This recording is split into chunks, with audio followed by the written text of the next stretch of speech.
જય માતાજી મિત્રો।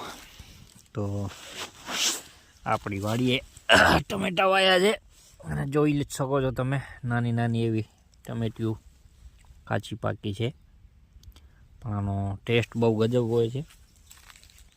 આ બાજુ ગાજર છે ને અહીંયા રીંગણા પણ વાવેલા છે।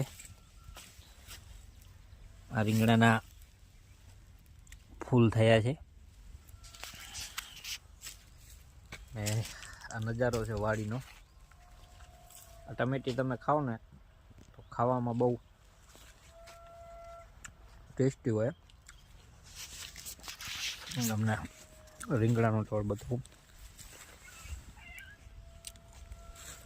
રીંગણા છે, ટમેટા છે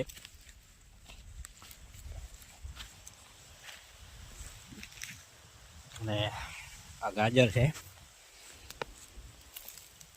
જોઈ શકો છો।